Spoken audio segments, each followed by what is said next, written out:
Fala pré-calouro, seja bem-vindo ao Desobnubilando. Hoje o vídeo é sobre reações orgânicas do tipo adição. Se você quiser ficar por dentro dessa reação especificamente, acompanhe o vídeo de hoje. Fica comigo, vamos nessa!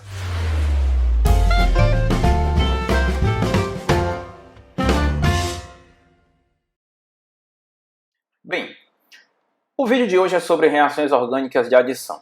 Essas reações são muito características de compostos orgânicos do tipo insaturados, mas essa reação ela não fica limitada somente a esses compostos. Nós também veremos em vídeos posteriores outros tipos de reação de adição. Então eu te convido a ficar nesse vídeo até o final para você sentir um pouco mais da emoção que são as reações orgânicas. Então vamos em frente que atrás de vocês vem gente. Vamos lá? Bem, reações orgânicas do tipo adição. Bem, especificamente falando, dentro da química orgânica nós temos 4 tipos principais. Nós temos as reações de adição, nós temos as reações de eliminação, nós temos as reações de substituição e nós temos as reações de oxirredução, que são subdivididas em oxidação e redução. O vídeo de hoje especificamente são as reações de adição. Eu aqui não esgotarei todas as adições, mas eu aqui falarei das adições mais importantes no tipo do Enem, por exemplo. Mas não somente a ele. FUVEST, Estadual do Ceará também são muito cobradas nessas provas. Tudo bem? Vamos lá. Bem, essas reações elas são características de compostos do tipo CXHY. Do que são mesmo CXHY? São compostos ditos hidrocarbonetos, ou seja, esses hidrocarbonetos, aqueles que só têm carbono e hidrogênio, que apresentam ligações pi, ou seja, dupla e ou tripla, eles sofrerão facilmente ruptura dessa ligação pi. Até porque nós já vamos aqui adiantar que as ligações pi são muito mais fracas do que as ligações sigmas. Mas eu aqui estou trazendo um fato interessante que também os ciclanos, ou seja, os ciclos saturados, que não têm ligação pi, também sofrerão reações de adição.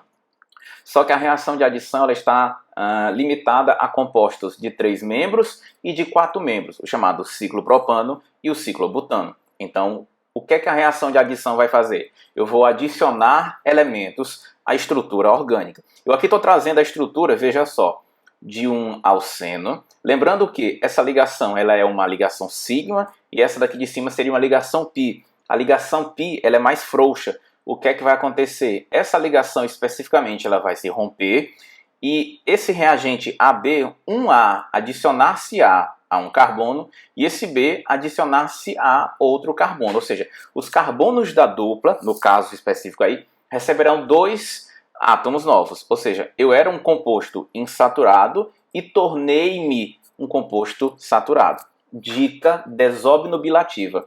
Uma reação de adição, ela também pode ser classificada como uma redução. Anota aí no papelzinho. Uma reação de adição também pode ser classificada como um tipo de redução. A gente vai ver isso em vídeos posteriores. Tudo bem? Então, são reações características de compostos que tenham ligação pi e ciclanos de 3 e 4 carbonos. Beleza? Vamos lá. Se eu fosse elencar e o vestibular fosse trazer uma reação de adição, dificilmente não traria uma reação chamada de hidrogenação catalítica. O termo sugestivo, hidrogenação, eu vou adicionar o gás hidrogênio na presença de um catalisador, que pode ser o níquel, paládio ou platina. Eu teria mais ou menos assim, ó. Por exemplo, eu peguei um alceno, o eteno, ou vulgarmente conhecido como etileno. Essa ligação pi vai sofrer uma ruptura. O gás hidrogênio vai ser adicionado a esse composto lá onde tem a pi. Então a pi vai ser desfeita. Cada carbono que antes estava fazendo a dupla, agora vai ficar com deficiência de uma ligação. Então cada carbono da dupla vai receber um hidrogênio. Dica: para cada uma ligação pi, eu preciso de 1 mol de hidrogênio. No vestibular da UES, por exemplo, é muito comum de vir assim. Para cada 1 mol de ligações pi, eu necessito de 1 mol de gás hidrogênio, por exemplo. Então, nesse caso, eu era insaturado, agora tornei-me saturado.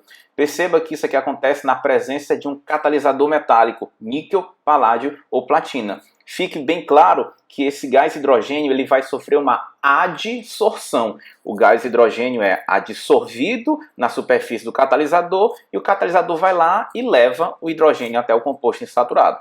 Tudo bem? Hidrogenação catalítica.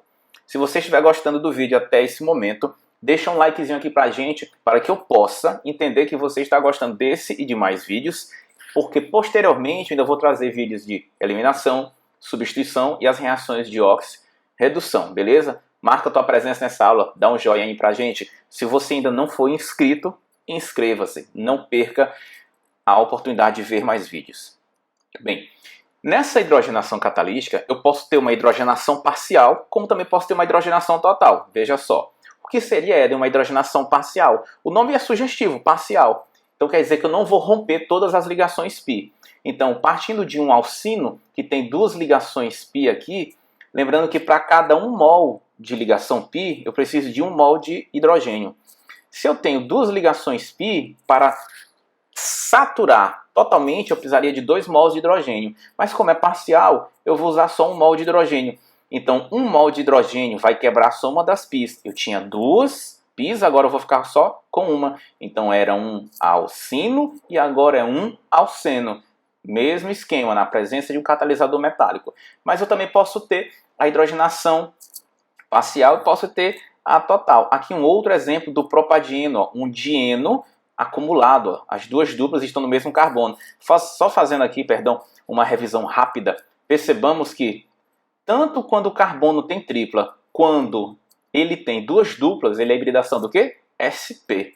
Então aqui, como eu só vou usar 1 mol de hidrogênio, então eu só vou romper uma das π's. Então aqui no exemplo, eu rompi essa. Então era um dieno e agora tornou-se um alceno.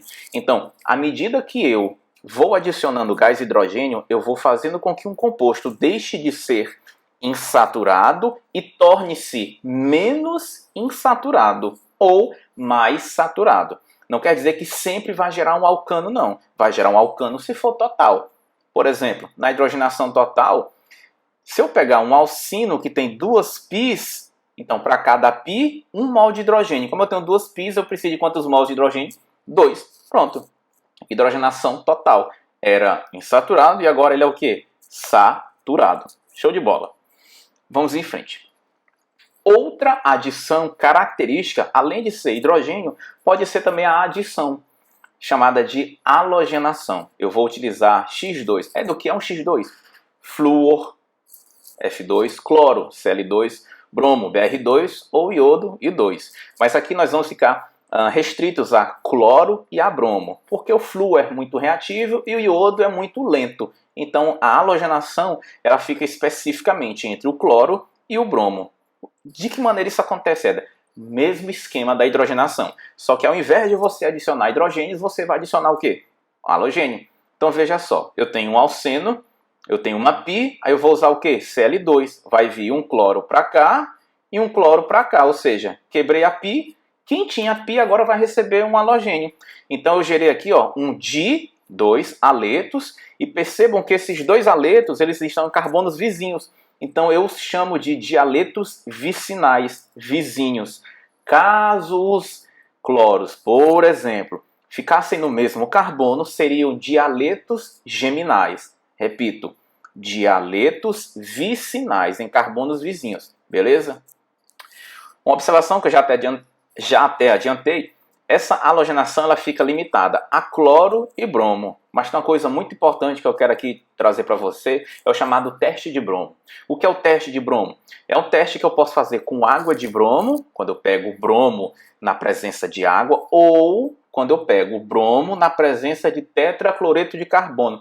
Isso é um líquido castanho. Quando eu o gotejo, se houver ligação π, ocorrerá reação, ou seja, os dois bromos vão entrar e a reação vai fazer o quê? Vai fazer com que essa solução, que era castanho, ela se sofra descoloração. Isso é chamado teste de bromo. Não confunda com teste de Bayer. O teste de bromo é quando o bromo entra em contato com algum composto que tem ligação π, por exemplo aqui um alceno, reage e descolora. Então isso é um indicativo de que tem ali o quê? Insaturação, chamado teste de bromo. Beleza? Vamos em frente. Aqui um outro exemplo, eu peguei um alcino, a mesma historinha. Para cada 1 mol de ligação π, 1 mol do meu gás hidrogênio, 1 mol do meu halogênio.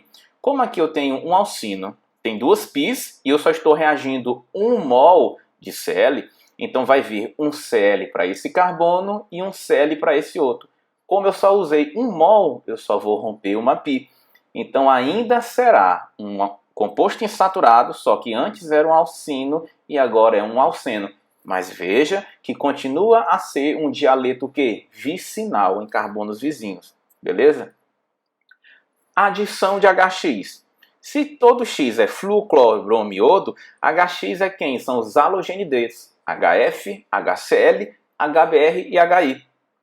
Mas aqui também vai ficar restrito a HCl e HBr. Aqui há uma coisa muito interessante, que é essa daqui, ó, regra de Markovnikov.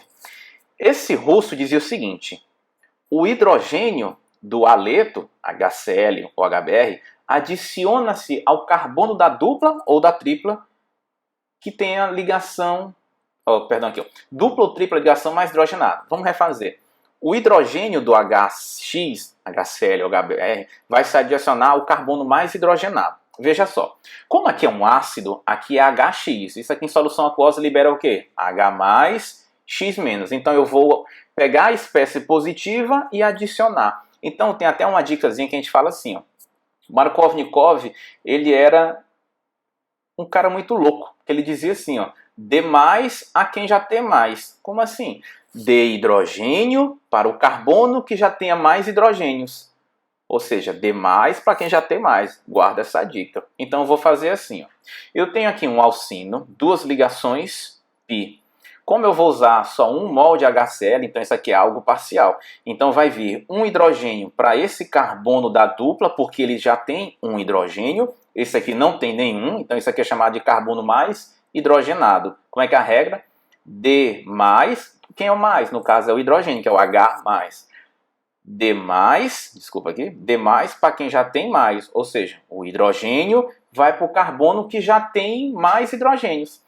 Eu era um alcino e eu agora me torno um... Não é um alceno, é um composto que ainda é insaturado. Ele era um alcino, agora transforma-se num aleto de alcenila, por assim dizer. Eu tenho uma dupla ainda, eu tenho uma ligação π. Então adicionei, beleza? Nota. Eu disse para você que fica restrita a HCl e HBr. Então, repetindo, o hidrogênio vai para o carbono que já tem mais hidrogênios. Dali onde tem a insaturação. Mas tem um porém.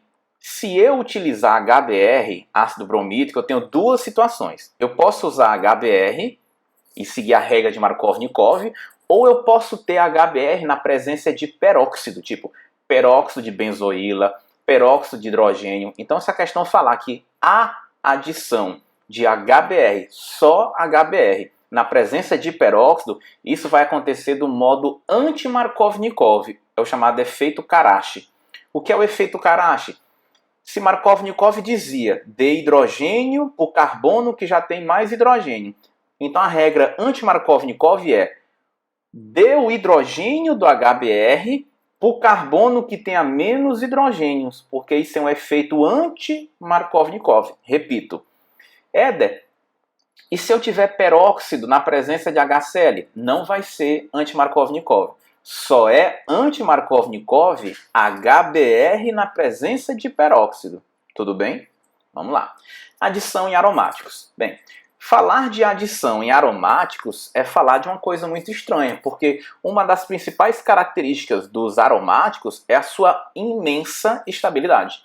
Quer dizer que aquelas ligações insaturadas que aqui nós temos, por exemplo, que elas estão deslocalizadas no benzeno, essas ligações elas estão em ressonância. Há uma estabilidade. Quer dizer que eles se mostram muito difíceis de sofrerem a adição. É mais fácil existir substituição nos hidrogênios do benzeno do que quebra da ligação π. Mas claro que em condições enérgicas ou em condições especiais, específicas, o aromático pode sofrer reação de adição. Veja que nesse caso aqui, ó, eu peguei 3 mols de hidrogênio para quebrar as 3 ligações π do benzeno. Eu saí de um benzeno e me tornei um ciclo hexano. Aqui é a mesma coisa. Eu peguei 3 mols de halogênio e halogenei todo o benzeno, deixando de ser aromático. Repito, isso não é algo fácil, não é algo comum. Mas só quero que você entenda que em condições drásticas pode sim acontecer isso. Beleza? E para fechar a nossa aula de hoje, eu espero que você esteja gostando, vamos falar de reações de hidratação, adição de água em alcenos e alcinos. Veja só, é a mesma história. O que é que a água faz? A água se hidrolisa, ela sofre uma quebra em H+, ou H-. Isso é uma altionização dela. Então, o H+ dela, o hidrogênio, segue a regra de Markov-Nikov. O hidrogênio vai para o carbono que tem mais hidrogênio. Então, vem para cá, para esse bem aqui da ponta, 3. Esse aqui vai receber o OH. Era um alceno, tornou-se um álcool. Beleza? Veja isso aqui. Eu tenho um alcino. Qual desses dois carbonos aqui é o mais hidrogenado? É esse aqui da ponta, Éder. Então, é ele que vai receber o hidrogênio da água. Então vai ficar aqui, ó, esse OH ligado a um carbono que tem dupla. Opa, que função orgânica é essa? Função enol. Só que a função enol, infelizmente, é uma função muito instável. Eu vou deixar aqui no final, aqui no card, aqui no final do vídeo, espero que você fique aqui conosco, para você entender lá nas funções orgânicas que os enóis são quando eu tenho grupos OH ligados a carbono que tem dupla. Isso aqui é tão instável que quando eu tenho esse carinha aqui, eu peço até aqui perdão, bem aqui não é H, aqui é CH3, mas é assim, não tem problema não, peço desculpas. Aqui é CH3, aqui não é H, é CH3. Então você estava percebendo que era um enol de um carbono secundário. Ele vai sofrer uma isomeria chamada de tautomeria, vai converter-se em enol para cetona, que é muito mais estável, beleza? Bem, aí a regrinha, ó, se o grupo OH do grupo funcional enol estiver situado no carbono secundário, que era o caso aqui, repito, aqui é CH3, haverá a formação de uma cetona. Entretanto, se o grupo OH estiver situado no carbono primário, irá formar-se um aldeído. Mas eu quero que você entenda que todo mundo aqui teve a seguinte regra de Markov-Nikov. O hidrogênio foi para o carbono mais hidrogenado da insaturação, beleza? Bem, nós chegamos ao fim de mais uma aula aqui no Devs Obnubilando. Eu espero que você tenha gostado, eu espero que essa aula tenha servido para tirar as suas dúvidas e eu quero que você entenda que nos próximos vídeos nós vamos trabalhar algumas questões do assunto e nós vamos falar de substituições, eliminações e oxirredução. E lembrem-se sempre, vamos em frente que atrás vem concorrente. E também não esqueça da mais nova, vamos em frente, mas de olho no concorrente. Até mais, um beijo e um abraço. Show!